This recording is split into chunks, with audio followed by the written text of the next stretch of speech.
Guys, kamu tahu kan beberapa waktu yang lalu Menteri Dalam Negeri Malaysia berkunjung ke Jakarta loh. Dalam rangka apa coba?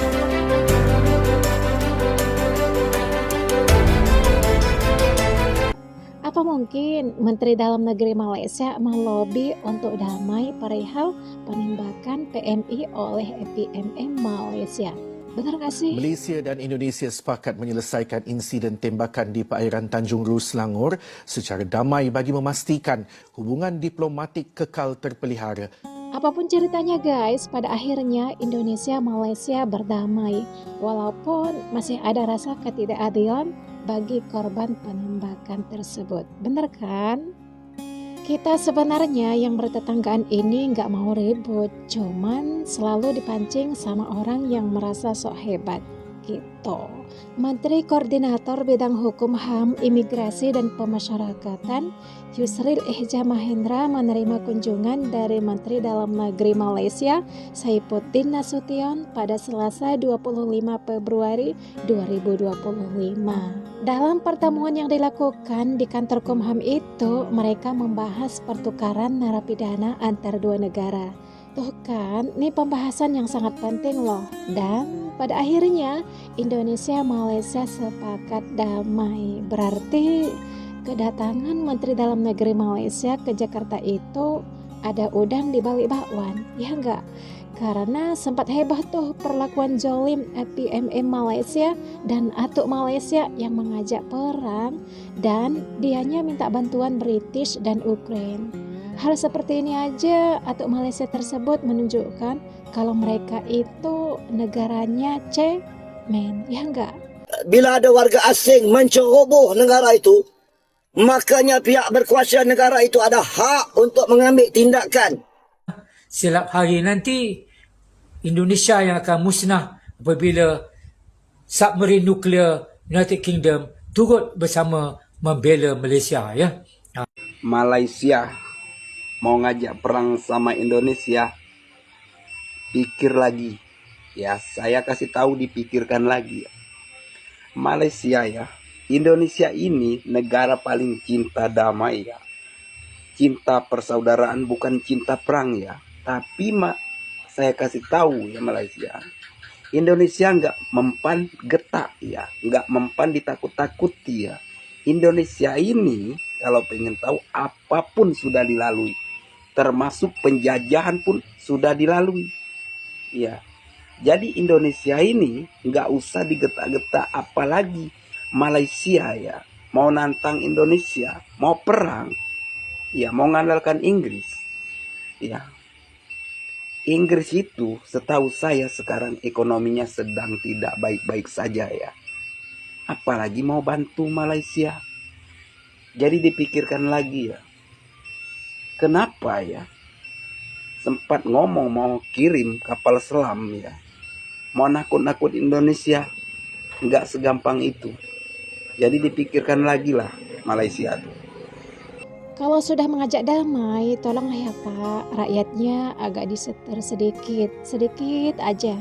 Karena masih banyak rakyat Bapak di media sosial yang suka menghina rakyat Indonesia. Ada juga tuh gelarnya Ustadz di Malaysia, tapi pernah membinatangkan orang Indonesia. Astagfirullah, katanya Ustadz, tapi kelakuannya kayak preman. Malaysia dan Indonesia sepakat menyelesaikan insiden tembakan di perairan Tanjung Ru, Selangor secara damai bagi memastikan hubungan diplomatik kekal terpelihara. Menteri Dalam Negeri Datuk Seri Saifuddin Nasution Ismail berkata, kejayaan ini hasil rundingan beliau ke Jakarta pada Februari lalu.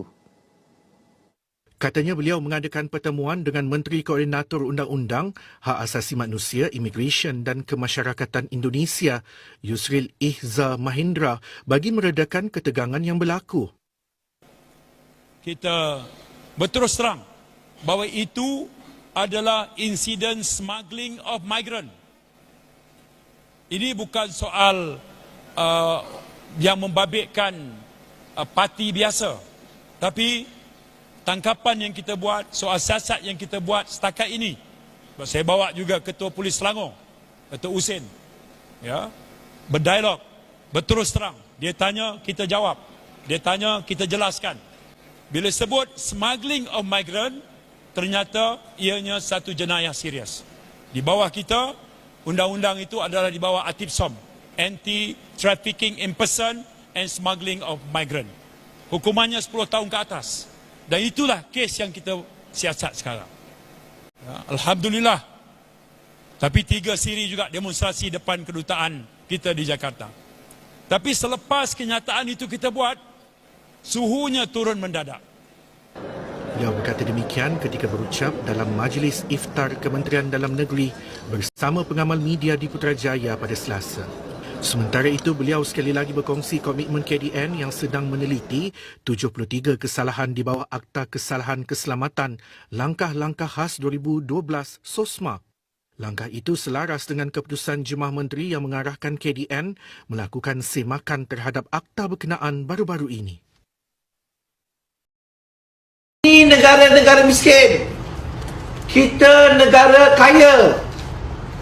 Anak muda kita tak merempat seperti Indonesia.